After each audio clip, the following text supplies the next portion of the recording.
Halo Sobat FS, welcome back to this channel. Energi adalah jantung peradaban modern. Dari listrik yang menerangi rumah hingga industri yang menggerakkan ekonomi, semuanya bergantung pada sumber energi yang stabil dan terjangkau. Tapi masalahnya, bahan bakar fosil semakin mahal dan cadangannya makin menipis. Sementara itu, energi terbarukan seperti surya dan angin masih menghadapi tantangan dalam hal kestabilan pasokan. Tapi, gimana kalau ada sumber energi yang murah, melimpah, dan hampir gak ada habisnya?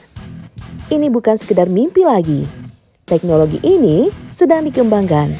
Dan yang mengejutkan, Indonesia dan Cina punya kunci utama dalam revolusi energi ini. Namun, sebelum kita lanjut, like dan subscribe dulu ya sobat, agar channel ini terus memberikan fakta seru lainnya. Jika sudah, yuk kita lanjut.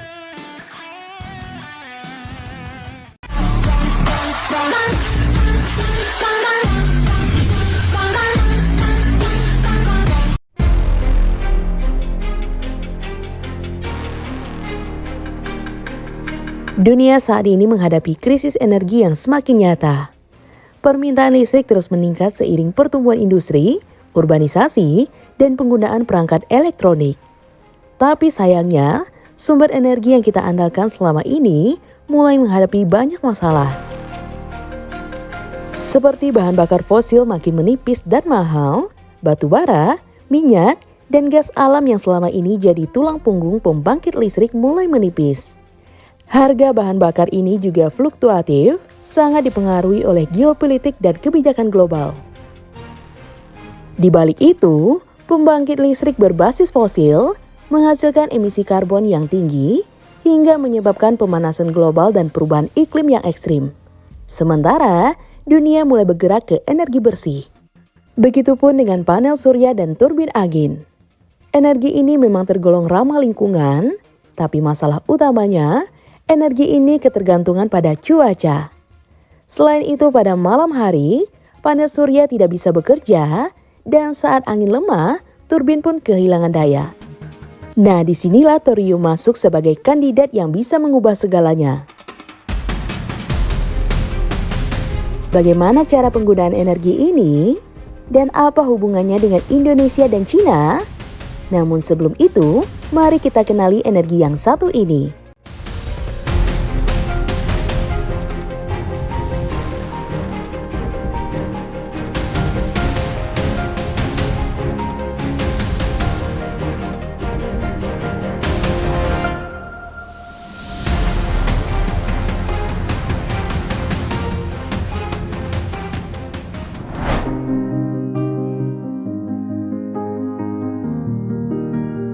Thorium sebenarnya bukanlah hal yang baru. Unsur ini pertama kali ditemukan pada tahun 1828 oleh ilmuwan asal Swedia, Jan Jacob Berzelius. Nama thorium sendiri diambil dari dewa Thor dalam mitologi Nordik karena dianggap memiliki kekuatan yang luar biasa. Pada pertengahan abad ke-20, thorium sempat menjadi kandidat utama sebagai bahan bakar nuklir. Bahkan, Amerika Serikat pernah mengembangkan reaktor berbasis thorium di Oak Ridge National Laboratorium pada tahun 1960-an. Hasilnya, thorium terbukti lebih aman dan efisien dibandingkan uranium. Namun pada saat itu, thorium ditinggalkan dengan beberapa alasan. Saat itu, industri nuklir sudah terlanjur berbasis uranium, termasuk reaktor dan suplai bahan bakarnya. Sehingga, mengganti semuanya dengan thorium butuh investasi yang sangat besar, jadi akhirnya pilihan tetap jatuh pada uranium.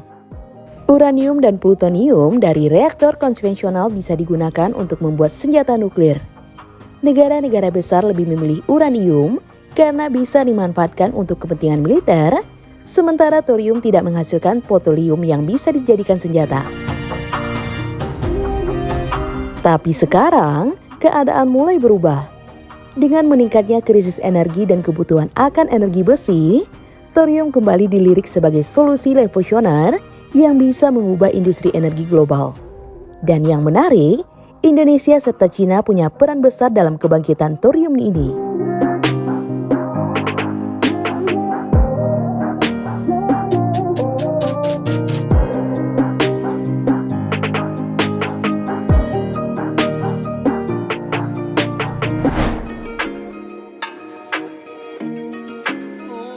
Sebagai negara kepulauan yang kaya akan sumber daya alam, Indonesia selama ini dikenal karena batu bara dan gas alamnya.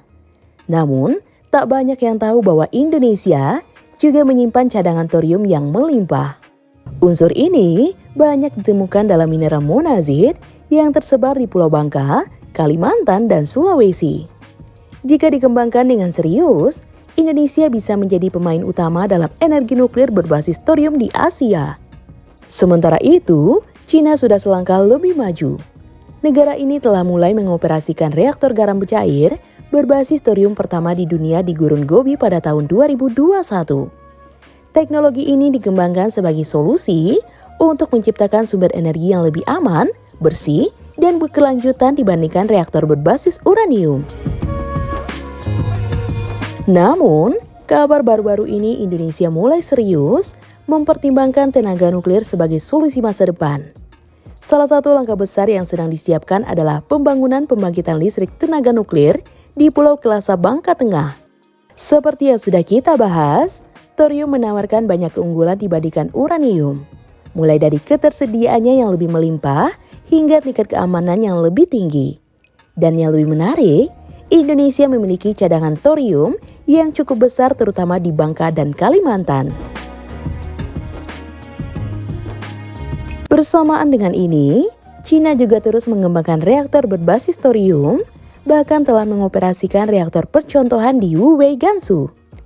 Jika teknologi ini terbukti berhasil, bukan tidak mungkin Indonesia akan mengikuti jejak Cina dalam mengembangkan pembangkit listrik berbasis thorium di masa depan. Dan jika terwujud, bukan sekedar mimpi lagi akan adanya sumber energi yang murah, melimpah, dan hampir gak ada habisnya.